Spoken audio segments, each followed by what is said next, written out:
করে সংসার ত্যাগ করে 14 বছরের জন্য বনবাস গেলেন।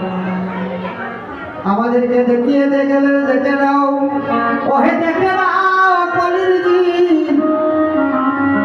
জীবে দেখে নাও কেমন ভাবে প্রভু আমার মাতৃভক্তি দেখালেন।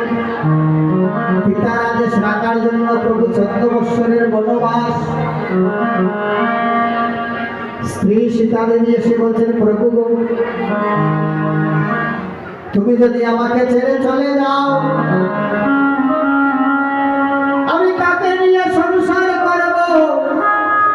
আমি তার চরণ বন্দনা করব, যেই চরণ পাওয়ার জন্য আমি সাধনা করে এসেছি। যেই চরণ বন্দনা হইব কথা বলবে না, যেই চরণ পাওয়ার জন্য এসেছি আমি তপস্যা করে। যে লক্ষ্মী সেই সীতা, আমি তপস্যা করে আসলাম তোমার চরণ বন্দনা করবে। তুমি যদি প্রভু আমায় রেখে চলে যাও, একদিন নয়, 2 দিন নয়, 14টা বৎসর তোমার চরণ সেবায় আমি করতে পারবো না। আমি এভাবে থাকতে পারবো না, আমাকে তোমার সঙ্গে নিয়ে নাও। প্রভু রামচন্দ্র, হরিবল ভাই, রাখো রাখো, শুনতে রাখো। প্রভু রামচন্দ্র সীতাকে রেখে যেতে পারলেন না। ছোট করে রাখো। সীতাকে সঙ্গে নিতে হলো, এবং সীতা দেবী যে সঙ্গে গেলেন, এখানে মায়েদেরকে কিছু দৃষ্টান্ত দেখিয়ে দিয়ে গেলেন। দেখে নাও, একটা স্ত্রী তার স্বামীকে কতটুকু ভালোবাসলে।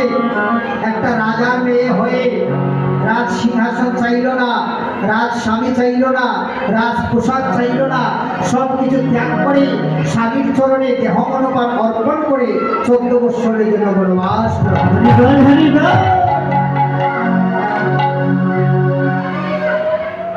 ছোট লক্ষ্য নিয়ে বলছে, ও দাদা, দাদা তুমি যদি আমাকে ছেড়ে চলে যাও, আমার প্রাণ আমি রাখতে পারবো না দাদা। বহু জন্ম তপস্যা করে তোমার চরণ পেয়েছি, তুমি চলে গেলে আমি কার চরণ ধরে পূজা করিব? রামচন্দ্র বলে, লক্ষ্মণ, তুমি যদি আমার সাথে চলে যাও, তাহলে মাতা পিতার সেবা যত্ন করবে। তুমি থাকো, মাতা পিতার সেবা যত্ন করো। বলে, দাদা, ওই চরণ বহু ভাগ্যে পেয়েছি। যদি ঋষিমণিগণ হাজার হাজার বৎসর তপস্যা করে যেই চরণ পায় না, ওই চরণ পেয়ে দাদা আমি ছাড়তে পারবো না। আমি তোমার সঙ্গে যাবো, তোমাকে ছাড়া আমি পারবো না। লক্ষ্মণকে সাথে নিতে হয়েছে, নিতে বাধ্য হয়েছে প্রভু রামচন্দ্র। এই যে লক্ষ্মণ গেলে, এখানে ভাইয়ের প্রতি ভাইয়ের যে ভালোবাসা, এখানে ওনারা প্রমাণ করে দিয়ে গেলেন। দেখে নাও কেমন করে ভাই ছোট ভাই বড় ভাইকে কেমন ভাবে সম্মান শ্রদ্ধা করে, বড় ভাই কিভাবে ছোট ভাইকে স্নেহ করে, আদর করে, ভালোবাসা মমতা দিয়ে এই লীলার মধ্যে, উত্তরাগষ্ট লীলার মধ্যে ফুটে উঠেছে। এই লীলার মধ্যে ফুটে উঠেছে যারা ছিলেন এই ত্রেতা যুগে রাম লক্ষ্মণ, তারাই দাপর যুগে কৃষ্ণ বলরাম, তারাই কলিতে গৌরাঙ্গ মহাপ্রভু নিত্যানন্দ। এখানে একটা প্রশ্ন থেকে যায় যে ত্রেতা যুগে যে লক্ষ্মণ ভগবান রামচন্দ্রের ছোট ভাই, কিন্তু দাপর যুগে সেই লক্ষ্মণ হয়ে গেলেন বড় ভাই বলরাম। প্রশ্নটা ছুটে হলো কঠিন একটা জায়গা। লক্ষ্য করবেন মায়েরা, রামচন্দ্র যখন লক্ষ্মণকে নিয়ে আর সীতা দেবীকে নিয়ে বনবাসে গেলে, সেখান থেকে সীতাকে হরণ করে নিয়ে গেল রাবণ। রাবণ যখন সীতাকে হরণ করে নিয়ে গেল, সীতাকে উদ্ধার করিবার জন্য রাম লক্ষ্মণ দুটি ভাই পড়িয়া হয়ে লাগলেন কিভাবে সীতাকে উদ্ধার করা যায়। অনেক যুদ্ধ করলেন, অনেক যোদ্ধাকে হত্যা করলেন, অনেক রাক্ষস বধ করলেন। শেষমেশ এমন একটা যুদ্ধার সম্মুখীন হয়েছে, যেই যোদ্ধাকে মারার ক্ষমতা, যেই যোদ্ধাকে হত্যা করার ক্ষমতা স্বয়ং রামচন্দ্রেরও নাই। হরিবল। তারা আছে একমাত্র ছোট ভাই লক্ষ্মণের, সেটা রামচন্দ্র জানতেন না। লক্ষ্মণ গিয়ে বলছে, ও দাদা তুমি যদি অনুমতি দাও, তুমি যদি অনুমতি দাও, ও দাদা আমি যাব তার সাথে যুদ্ধ পরিবারে। রামচন্দ্র বললেন, হে লক্ষ্মণ, যার সাথে যুদ্ধ করে আমি পরাস্ত হয়ে গিয়েছি, তোমাকে কেমন করে পাঠাই? বলে, দাদা তুমি একবার অনুমতি দাও। অনুমতি পেয়ে লক্ষ্মণ তাকে বধ করলো। কাকে? যার নাম ছিল বাবা মেঘনাথ। তার আরেকটা নাম হলো ইন্দ্রজিৎ, যে কিনা যুদ্ধ করতে করতে আকাশের সাথে না বিলীন হয়ে যায়, মেঘের সাথে বিলীন হয়ে যায়, তাকে খুঁজে পাওয়া যায় না। কথাটা বসুন, হরিবল। যে যুদ্ধ করতে করতে আকাশের সাথে বিলীন হয়ে যায়, তার সাথে পরাস্ত হয়ে গেছেন রামচন্দ্র, তিনি লক্ষ্মণকে অনুমতি দিয়েছিলেন। তারপরে রাবণ বধ করে সীতাকে উদ্ধার করে যখন অযোধ্যায় ফিরে আসলেন, অযোধ্যায় ফিরে আসার পরে প্রভু রামচন্দ্রের গুরুদেব বিশ্বামিত্র জিজ্ঞেস করলেন, হে রাম, তোমার কাছে ওই কিছু বনের কিছু বিবরণ আমি জানতে চাই। 14 বছর বনে কাটিয়েছ, এই বনের কিছু বিবরণ তুমি আমার কাছে বলো। প্রভু রামচন্দ্র গুরুদেবের কাছে সব বললেন, সব কিছু বললেন, কিন্তু সীতার কথাও বললেন না, রামের লক্ষ্মণের কথাও বললেন না। গুরুদেব শ্রবণ করে বললেন, রাম যা বলেছো তোমার কথাই বলেছো, তুমি তার কাকে হত্যা করেছো, কাকে বধ করেছো, কোন রাক্ষস মেরেছো, শুধু তোমার কথাই বলে দিয়েছো। সীতার কথাও বলো না, লক্ষ্মণের কথাও বলো না। কিন্তু তুমি জানো না, তোমার সাথে যদি লক্ষ্মণ না থাকতো, তোমার সাথে যদি সীতা দেবী না থাকতো, তুমি তাদেরকে উদ্ধার করে আনতে পারতে না, সীতাকে তুমি উদ্ধার করতে পারতে না। বলে, প্রভু কি বলছে? এত বড় বড় রাক্ষস আমি বধ করেছি, আমার নিজের হস্তে আমি রাবণকে বধ করেছি। বলে, হ্যাঁ করেছো, কিন্তু আমি তো বললাম লক্ষ্মণ না থাকলে তুমি পারতে না। তুমি মনে করে দেখো, সেই বনে এমন একটা যোদ্ধা ছিল যাকে তুমি বধ করতে পারো নাই, লক্ষ্মণ করেছিল। এবং তাকে যে বধ করবে সে এমন ভাবে বরপ্রাপ্ত, বাবা মেঘনাথ এমন ভাবে বরপ্রাপ্ত হয়েছে যে যারা আমাকে বধ করবে, যে যেন 14 বছর অনাহারে আছে, যে যেন 14 বছর নারীর মুখ দর্শন করে নাই, যে যেন 14 বছর অনিদ্রায় আছে, তার দ্বারা সম্ভব এই মেঘনাথকে বধ করা। অন্য কেউ বধ করতে পারবে না, তার দ্বারা সম্ভব। আমাদের রাধারমন সংগঠনের অনেক দাদাগণ এসেছে, হরিবল, সবাই একটু উল্লধ্বনি জয়ধ্বনি করবে। শ্রী শ্রী রাধারমন কি, শ্রী শ্রী রাধারমন কি, শ্রী শ্রী রাধারমন কি, জয় বাবা লোকনাথ কি, জয় মা লোকনাথ কি, জয় গুরু লোকনাথ কি, জয় ব্রহ্ম লোকনাথ কি, জয় শিব লোকনাথ কি, জয় রাজ।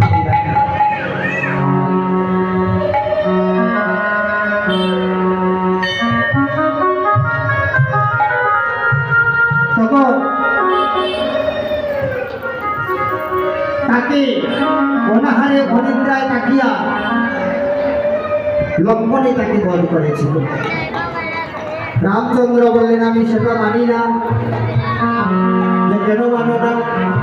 যে আমি জানি লক্ষ্মণ কোনোদিন অনাহারে থাকে নাই,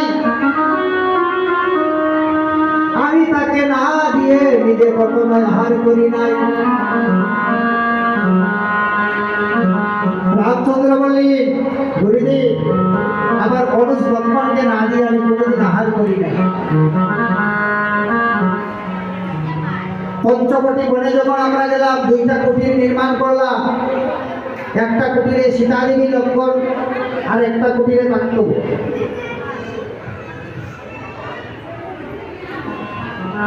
আমরা সেখানে কুটির বানিয়ে একটা কুটির লক্ষ্মণকে দিয়েছে। সে তো প্রতিনিয়ত ঘুমিয়েছে, আহারও করেছে, নিদ্রায় গিয়েছে, নারীর মুখও দর্শন করেছে। গুরুদেব বললেন, আমি বলছি করে নাই, তোমার যদি বিশ্বাস না হয় তাহলে তুমি লক্ষ্মণকে ডাক দিয়ে জিজ্ঞেস করতে পারো।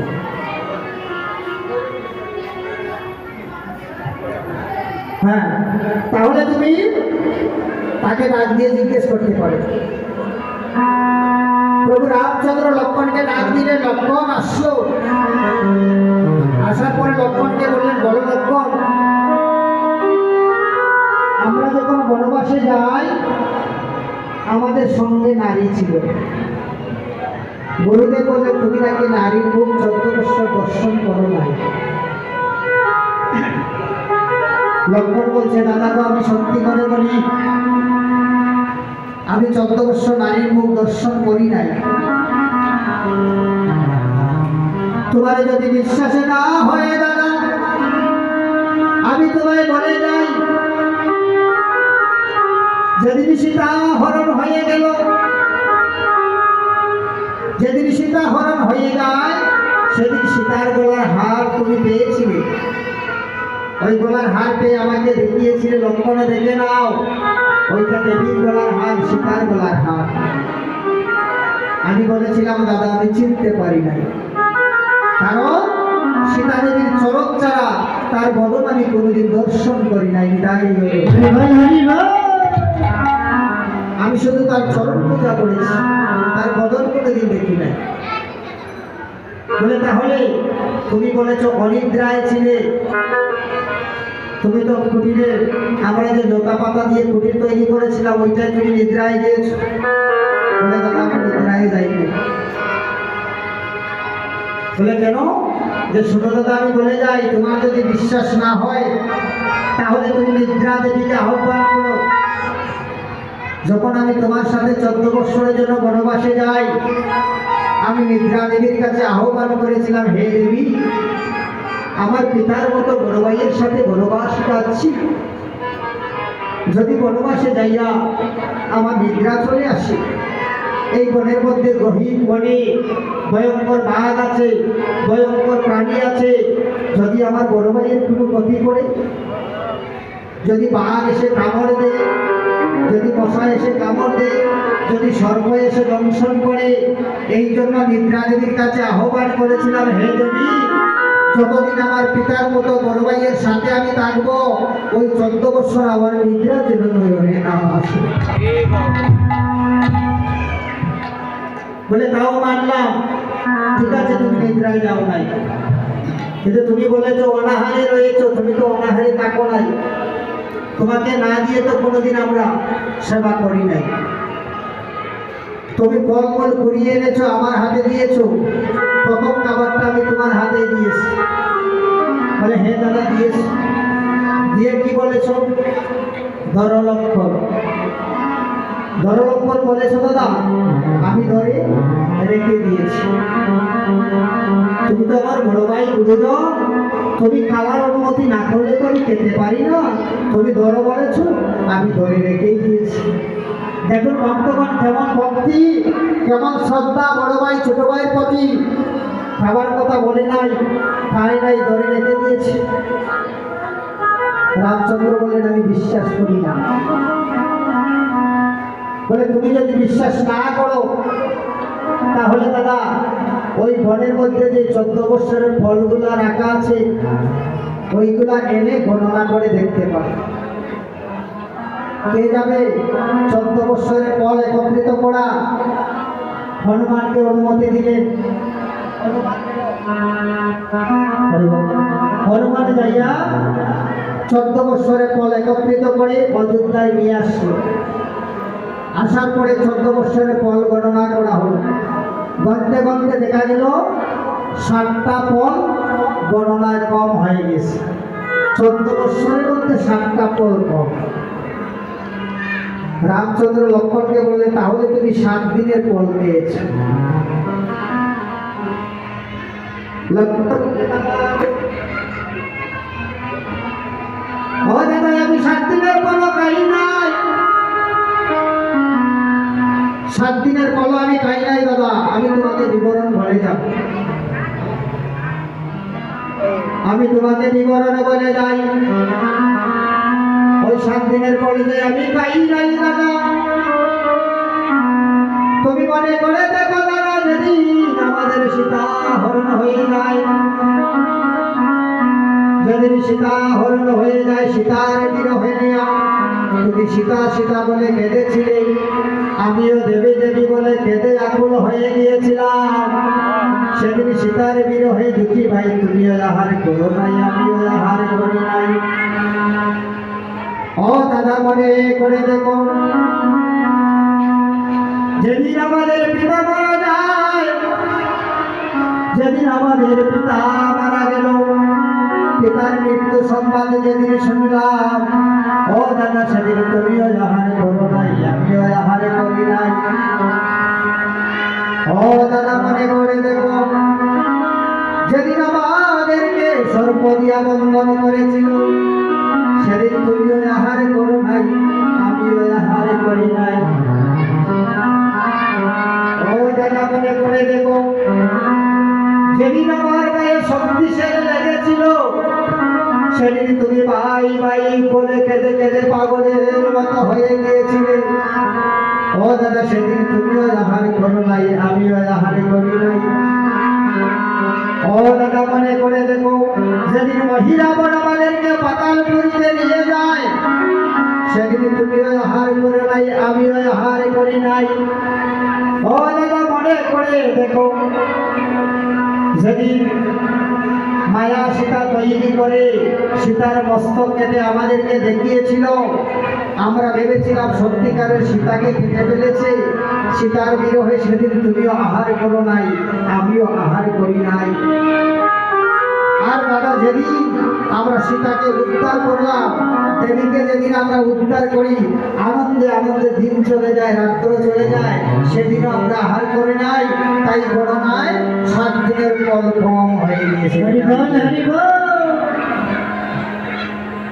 যখন বললি রামচন্দ্র সাথে সাথে লক্ষ্মণকে জড়িয়ে ধরে বললেন, লক্ষ্মণ রে,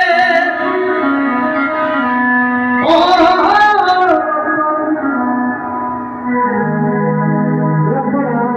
বলে যায়,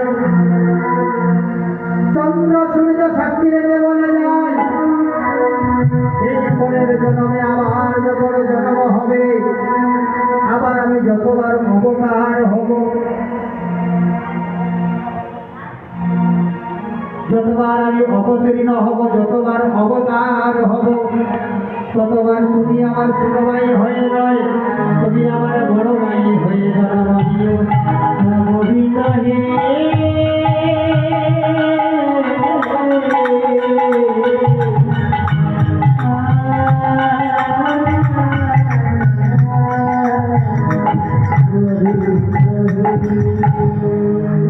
ভগবানের ভাই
প্রতি জন্মে জন্মে হইলে শুধু প্রতি জন্মে জন্মে হইলে জন্মে প্রতি জন্মে জন্মে ও তুমি জন্মে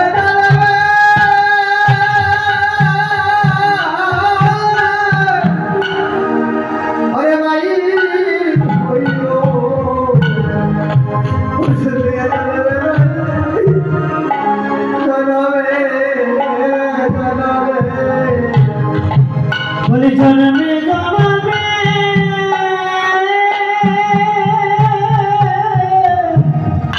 তুমি জন্মে জন্মে আমার ভাই হইও রে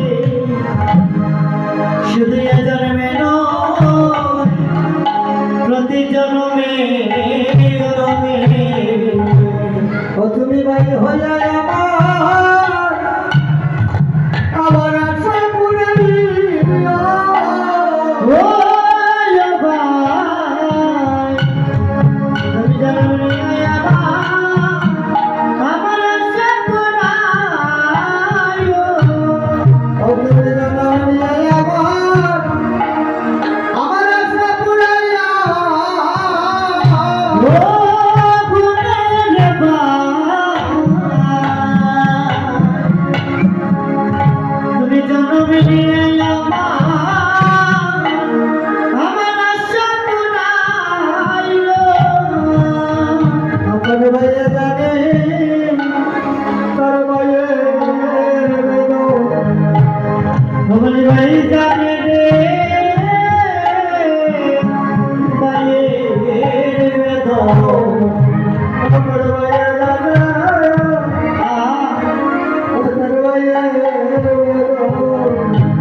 মায়া জানা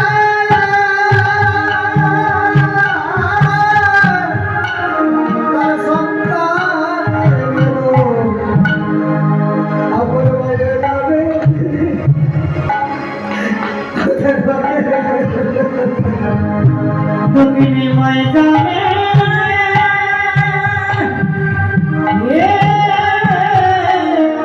দক্ষিণী ময়দানে সন্তানের ভেদ বলি ভাই জানে রে ভাইয়ের ভেদ ও দক্ষিণী মায়া জানা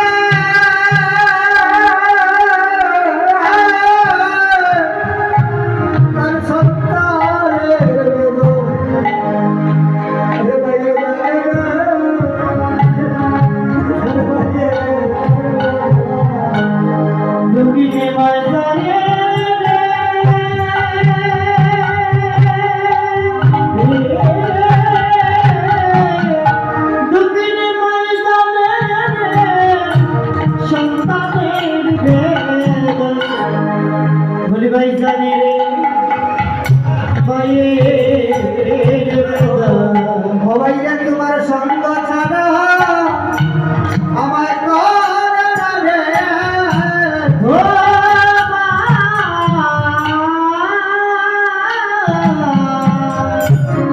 তোমার সঙ্গ ছাড়া